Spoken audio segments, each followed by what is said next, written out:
Hello and welcome to another small game Let's Play. I'm doing this one basically as part of a series for a bundle that will be live at the time of posting. The bundle is the Gender Constellation Bundle for 2024. The link to purchase it on itch.io will be in the description of this video. Full disclosure, I do have a couple games in the bundle itself, but this one I'm about to play is not one of mine because I felt weird about just Let's Playing something I'd made regardless. Please do check out the bundle, support the devs, not just me. Whether you purchase it or comment, rate it, review it, anything to spread it, share it, helps a lot for just even the visibility of these games that they're not easy for people to find, even if they would enjoy them. But with all that preamble, let's get started with this game.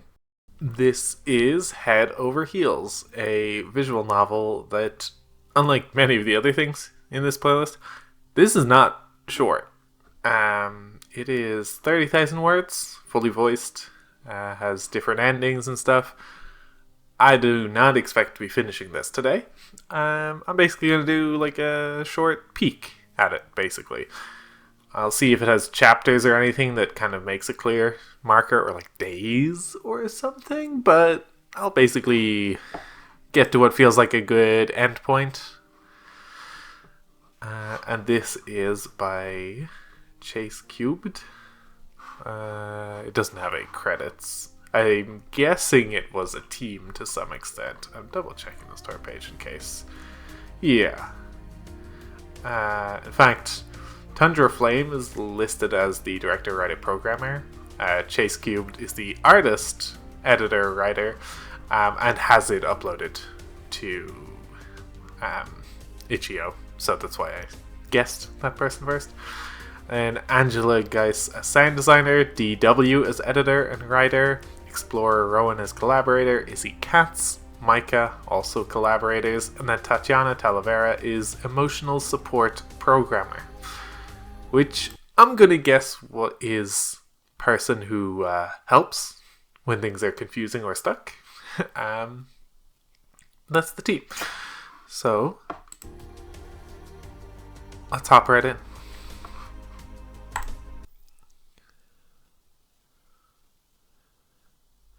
Okay, I love weird detail to immediately. I do like them being situated in the location, because as someone who also makes visual novels, I don't do this because this is harder than just having them be in poses. I hugged my legs a little tighter on the couch as Momo continued to lecture me. She'd say it wasn't a lecture, but I knew better. On the table in front of me sat 2 tickets to a speed dating event.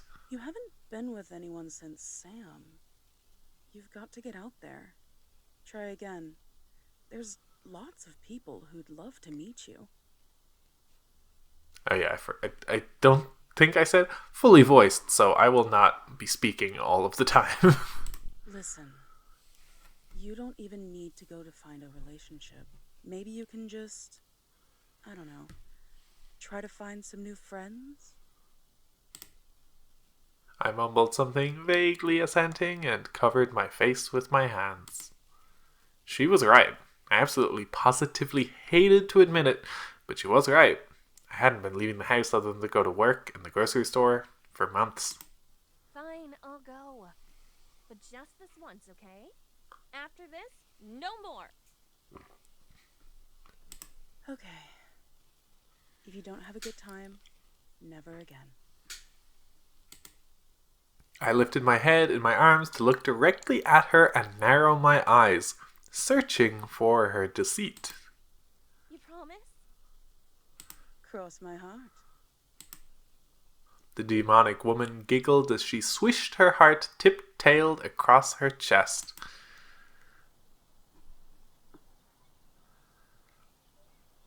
I shivered as I stood outside the restaurant.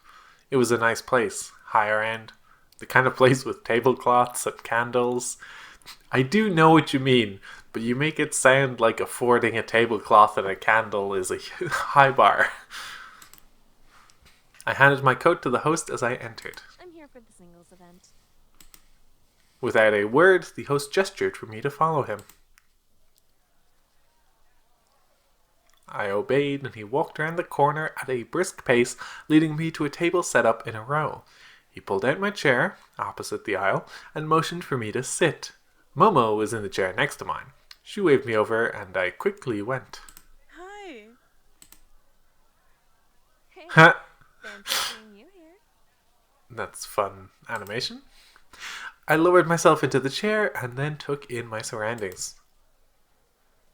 There was a paper on the table that explained that the seated group would remain seated and the second group would rotate. I had been placed in the stationary group. Each table pairing would have 5 minutes to talk to each other. A card was also sitting next to the instructions to mark down who I would like to meet again. At the end of the event, I could turn in my card.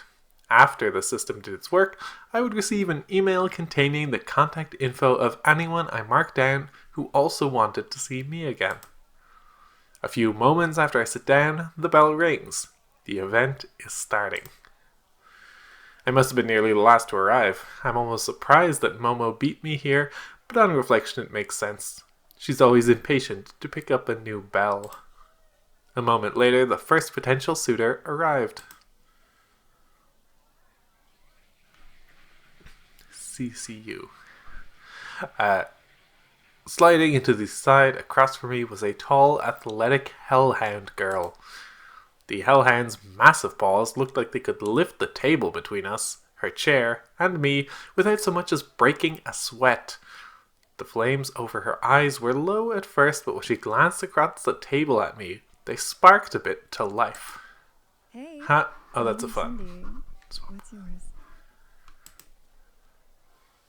I'm Bez. Nice to meet you. She smiled and her eyes lit up the room. Literally, I could feel their heat across the table. So, Cindy, I have to ask, what's with the getup? I gestured at her clothes and smiled a bit of a sheepish smile. I had track practice today. I came straight here afterwards. If you look this good after a run, I can only imagine how good you look when you haven't been. Cindy laughed and sat back in her seat, putting her hands up in surrender. Okay. You got me. I conned my roommates into watching my little sisters for me so I could come out to this. I told them I would be out running. Oh, I know the feeling. I have a little brother at home. You used to have to watch him all the time. Then you know how much of a hassle it can be. It's nice to get a night to myself. Between the studying and the girls, sometimes the track is the only time that's mine. Studying? Are you a student? Cindy leaned forward and I could feel the flames of her eyes from where my head sat on the table. Yeah, I'm a kinesiology major at CCU in my 3rd year.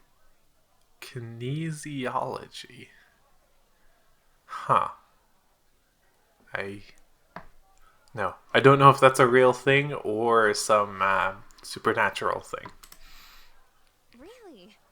I just finished my bachelor's of social science with a focus in sociology at SFTU. Congrats on finishing. Did you hear about how some wild child managed to convince the mayor over there to give her control of the police force? Oh my god, yes! Absolute insanity. Glad I moved back here when I did. Way safer. Cindy opened her mouth to say something else, but as she did, the bell rang. It was time to switch partners. Cindy frowned slightly and sat up. As she got out of her chair, she reached across the table with her right paw at the same time as I reached out with my left. Instead of shaking my hand, she took it gently. Delicately, even. I was surprised by how soft her paw was. She was clearly powerful, and her strength radiated from her. And yet, I didn't feel threatened. I felt the complete opposite. I felt safe. As she took my hand, she looked into my eyes and smiled wide. The flames in her eyes lit the room once again, but the warmth only caressed my cheeks. Hope I see you around. Yeah.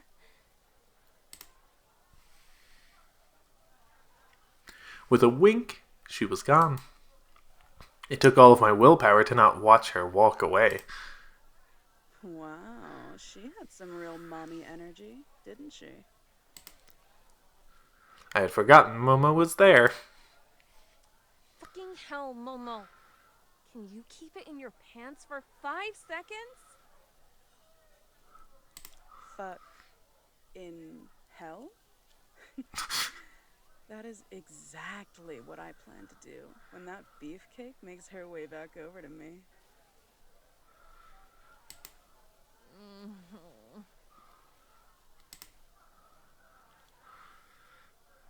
I feel like encouraging your friend to go to a speed dating event where you're also going to go and hit on everybody is maybe counterintuitive.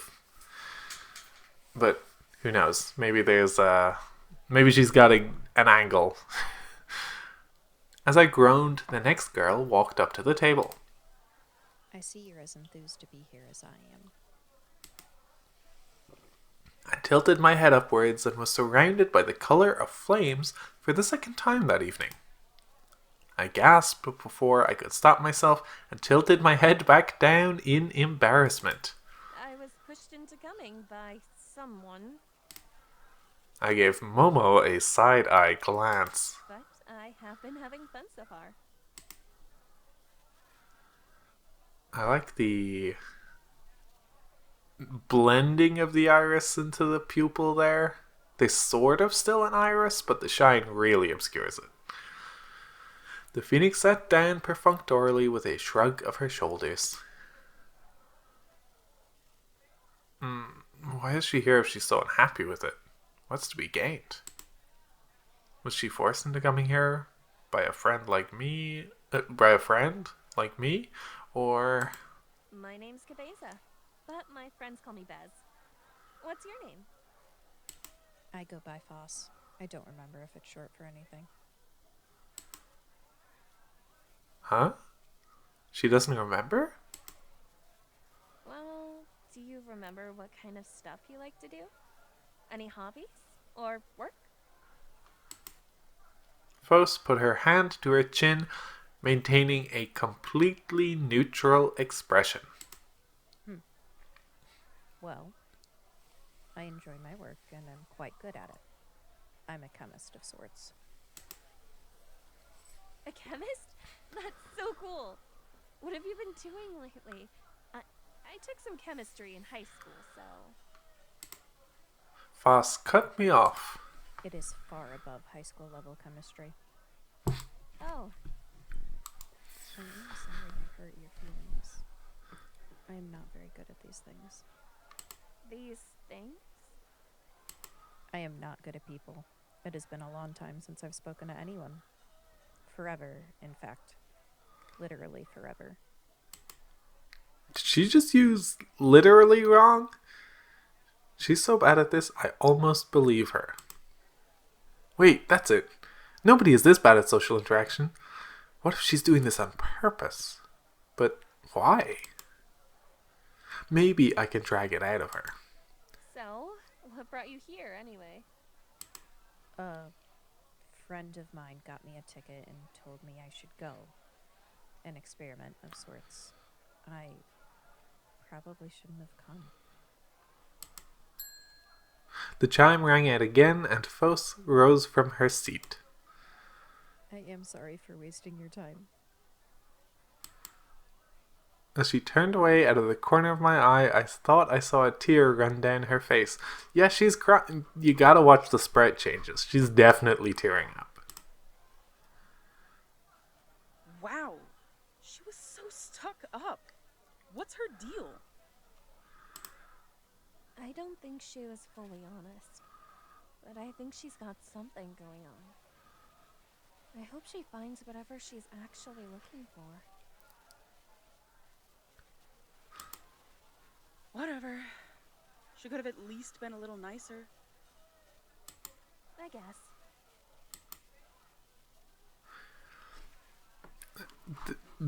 based on just those two so far, that's absolutely the character I would pursue in the game for the sake of the curiosity. I'm like, I want to know what the deal is here. My mind lingered on Fuss, but the night continued on. Many faces, tails, ears, and wings came and went. Finally, the last person of the night reached my table. At first, I thought she was just young. Too young to be here, even. She was pretty, but in a cute way that I could pass off as youth rather than beauty. More than that, though, she was so small. Even when she stood on the tips of her tentacles to help herself up onto the chair, her waist was only barely above it. When I met her gaze, however, it was clear she was my age. Her countenance belied an intelligence beyond that of her youthful appearance, and her sheepish smile gave off the impression that she knew what she looked like. It was almost like she was apologizing for it. Hey there, I'm Beth. The girl looked surprised, like she didn't expect me to be so high energy. To be fair, I was faking it. It had been a long evening, and my social battery was more than a little drained. Hi, my name's Chi-Chi. Her voice was as small and cute as she was. She stared at her hands as she wrung them. I could feel her anxiety from here. Hey, I know it's been a long night, but it's almost over. We can both head back home and relax with a good book, and chill for the rest of the evening. Just gotta get through one more conversation. Right?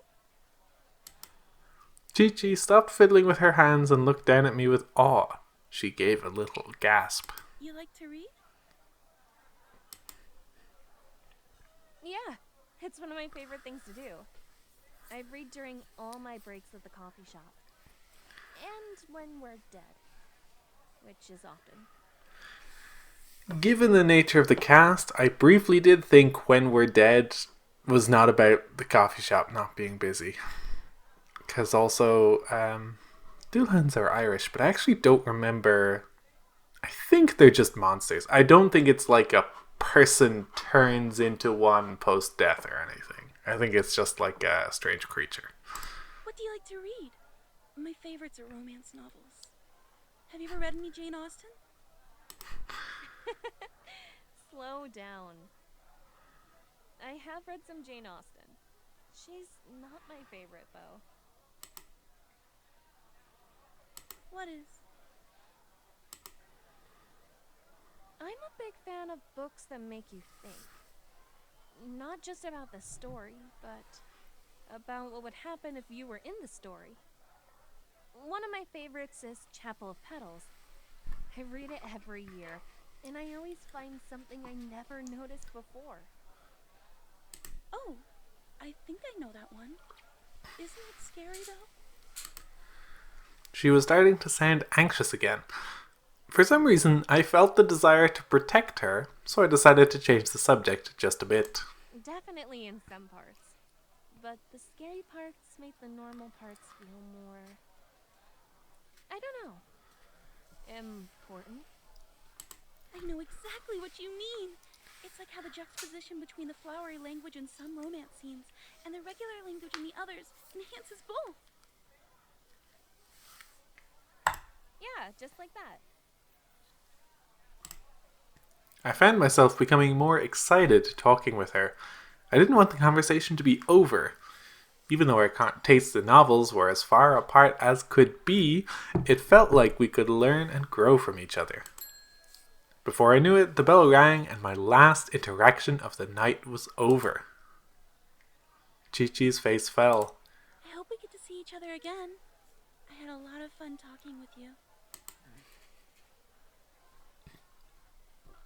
Before I could answer her, she hopped off the chair and glided away across the restaurant. She was cute, but those rings. I'm warning you now, that girl is venomous. What do you mean? She's just looking for someone to connect with. I mean it literally. She's a variant, Bez. Not just a normal Sela. Those blue rings are a dead giveaway. Oh, come on. You can't possibly believe that. I'm serious, Biz. Be careful around that one. She's dangerous. I rolled my eyes at Momo as the host returned with the card I was promised. Now the only thing left to do is choose whose name to write down. Oh, I only pick one. Well, definitely the Phoenix. Like, Cindy the big sister, Hellhound. I want to take Chi-Chi the bookworm. I mean, I've always said Scylla for this, but the voice actor said it a little differently. But anyway, I'm going to say the Phoenix.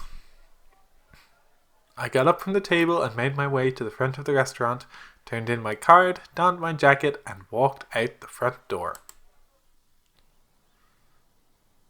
I stepped outside into the crisp night air and was immediately greeted by a familiar face. I hurried to catch up with her and get her attention. Hey, boss, right? Her face took on a slight smile. Yeah, you were right. This place was a snooze fest. They didn't even feed us. What do you say we head over there and get a quick bite? I motioned my head in the general direction of the diner that sat on the corner. The mental image of someone like motioning with their head the way you would like head tilt, but it's a thing they're holding in their hands. It's like they're just waving their own head in a direction is kind of funny. I like the strawberry shakes there. One strawberry shake coming right up for the beauty in the red dress.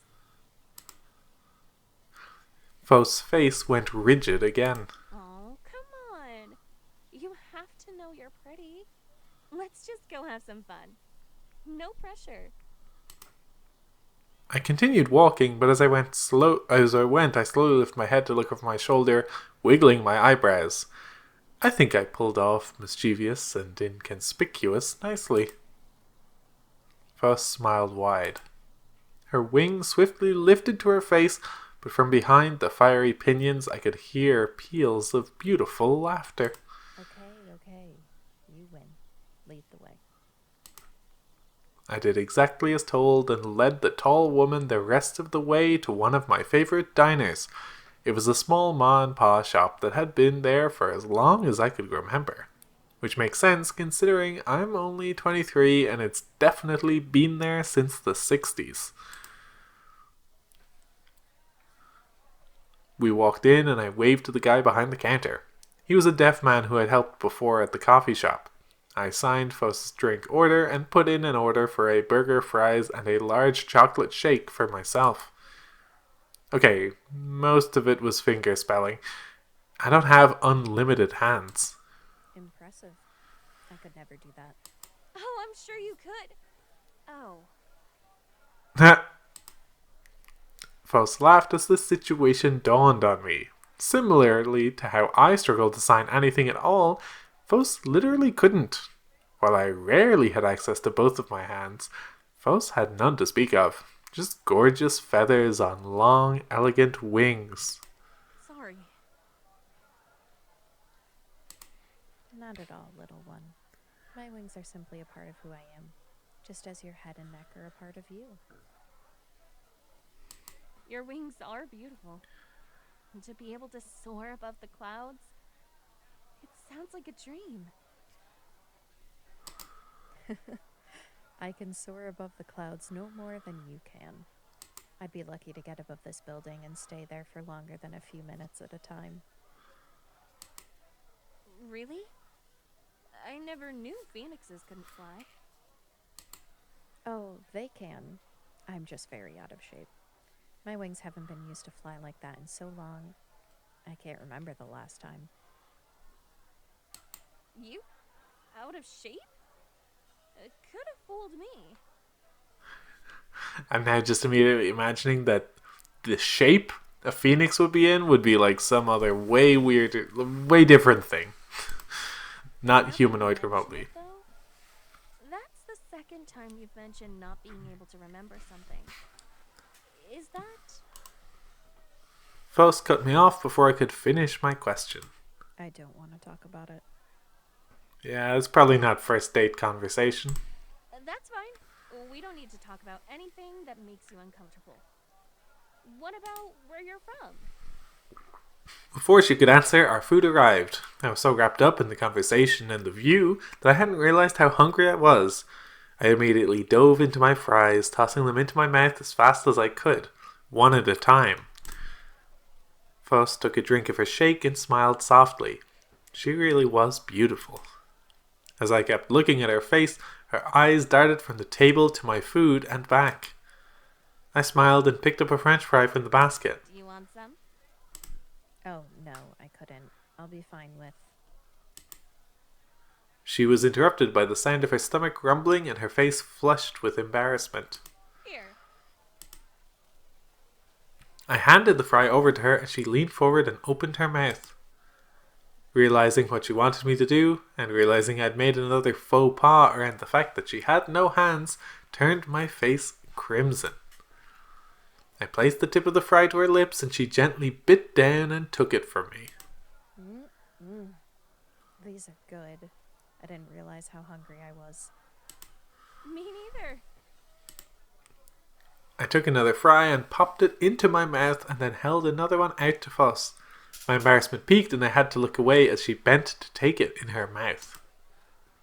We continued that way for a while, me sharing my fries and part of my burger and her enjoying her shake until all of the food was gone. Okay. Now that we're not so peckish, what were you saying about what you do? I'm still interested.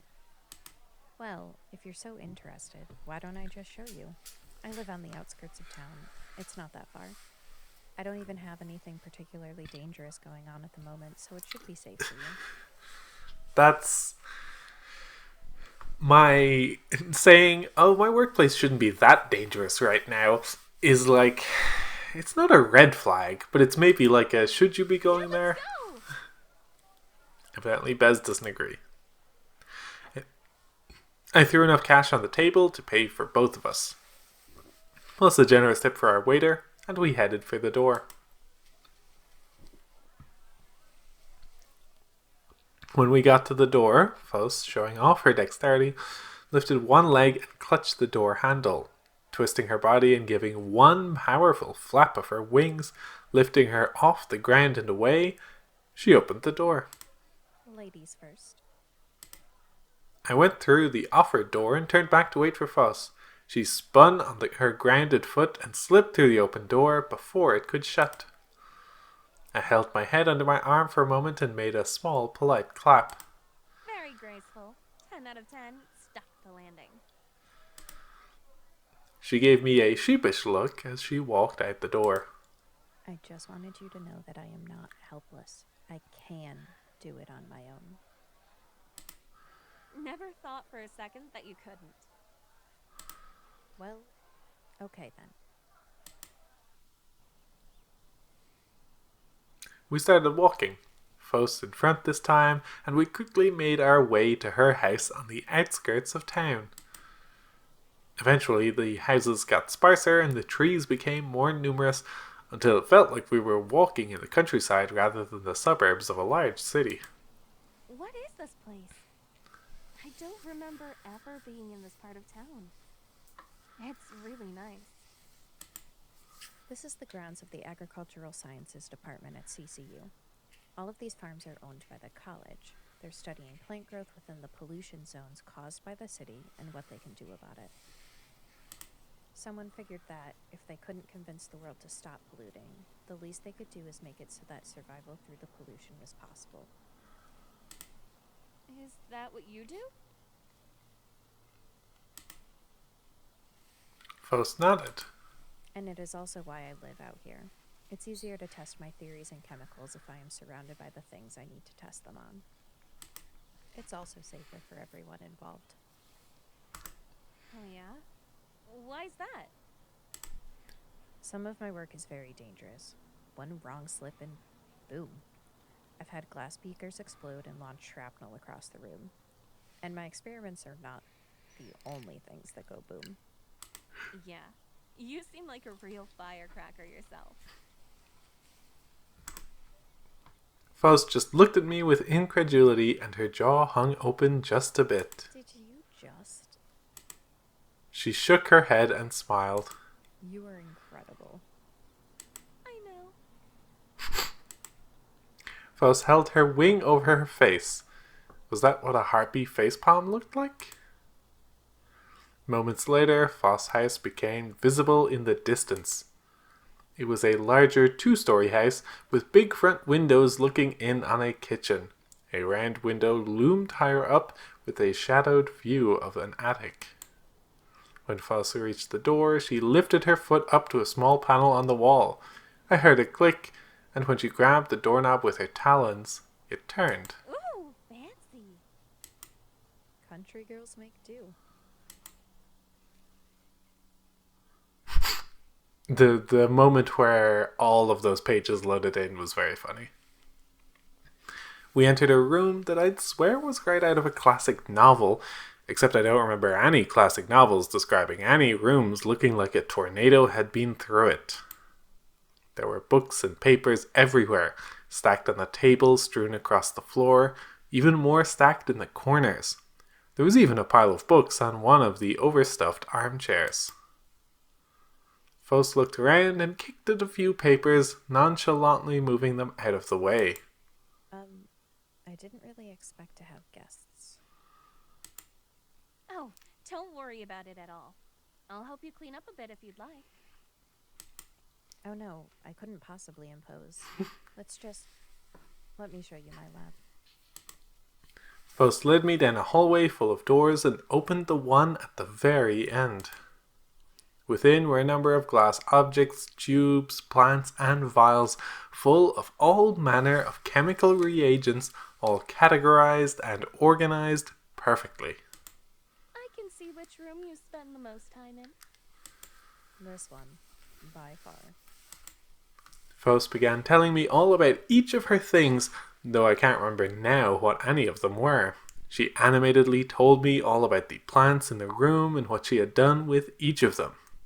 Her passion was infectious, and I found myself asking question after question, just wanting her to keep talking.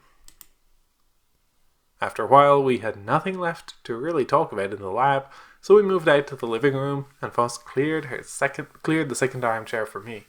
She began showing me things from around her apartment.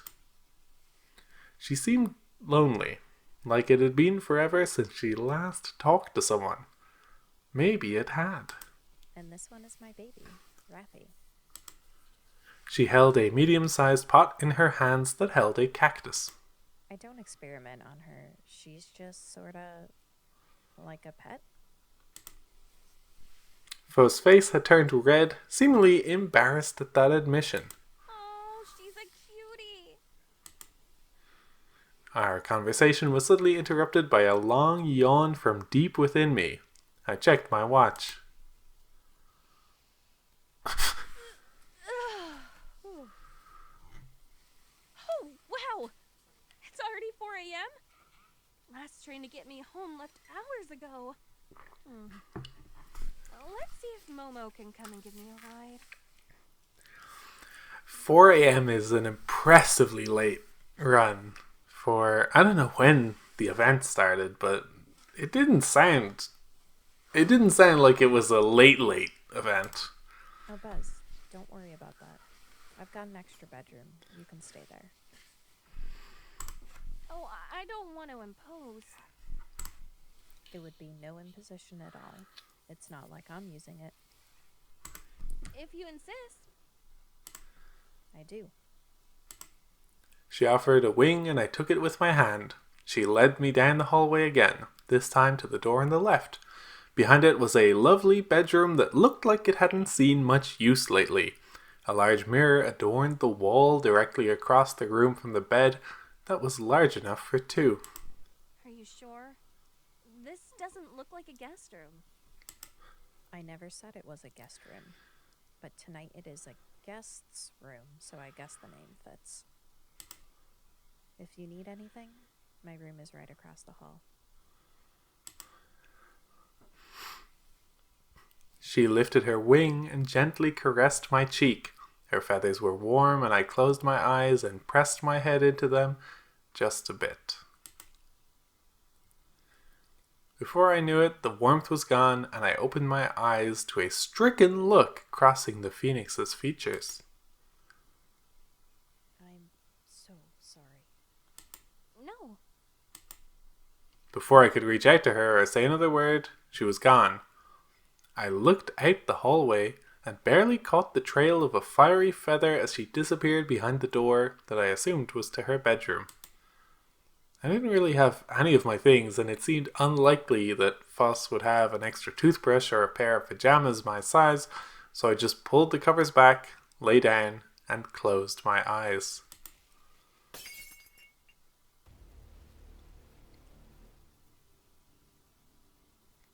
Okay. I woke to a loud bang and a beautiful voice shouting. I snapped up out of bed, tossed off the covers, grabbed my head, and flung open the door. Foss? Are you okay? I heard a shout. The door to Foss Lab burst open and she careened out of it, wings flapping haphazardly, flames running up and down her body. Shit. Bez, no, get back. Stay away. Her voice was wrought with pain and fear. Before I knew it, she was gone, through the door to her room. She looked like she needed help, but she told me not to go in there. I should... Okay. She was clearly injured and may need a medic. I don't know if you're medically trained to deal with all that fire, especially. I feel like mind my own business. She specifically told me not to follow. What if I get hurt? Is like... So, here's my two thoughts. I feel like the dating right thing is that you should help her. But in my head, I'm like, respect her boundaries if she said not to help. Because also, this could very easily be the kind of situation where trying to help means you get yourself in trouble and then you are now another problem to be taken care of. So I will pick this. Also because I will probably wrap up soon-ish.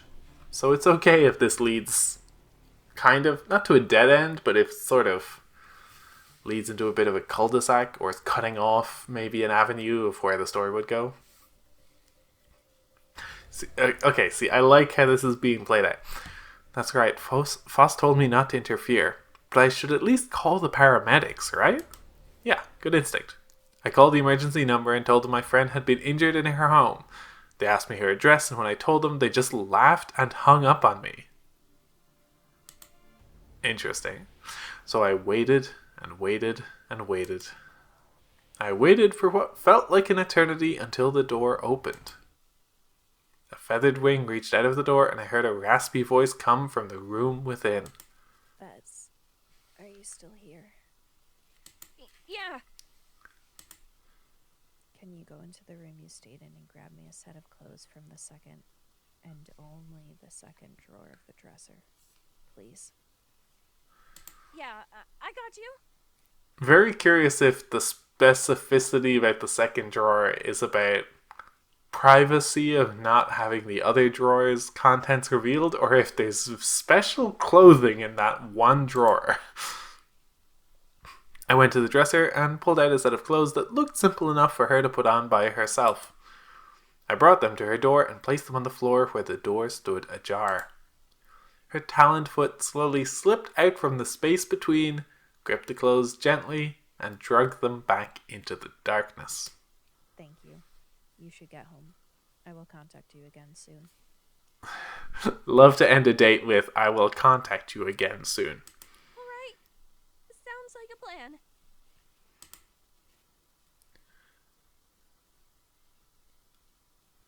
So I will play out like this little debrief bit with Momo, and then I think I'll wrap it there. When I arrived home, Momo was just getting out of bed.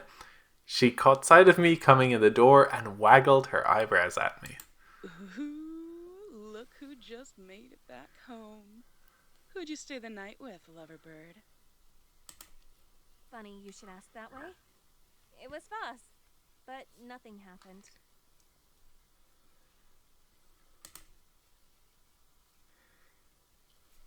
I told Momo all about what happened that morning, and her face became more serious. I hope she's okay.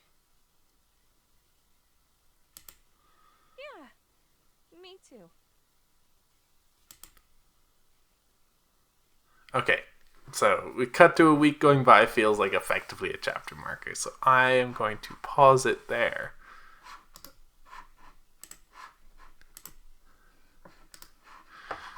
Okay. And this, yes, this is Head Over Heels. And so, yeah, I don't have a good sense, word count wise, how much more in this particular route there is. I was surprised too that it seems like actually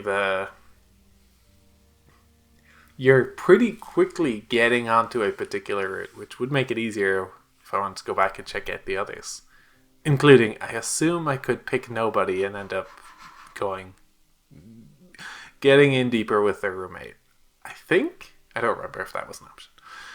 But that is Head Over Heels. So, if you want to see more of this, if you think I picked the wrong girl, you can find a link to this game in the description of the video. Go check it out, leave a comment, rating, review, support the creator, like look at their other stuff. All these things are good and help support the developers behind these things. That's all for this one. Thank you for watching, and see you next time.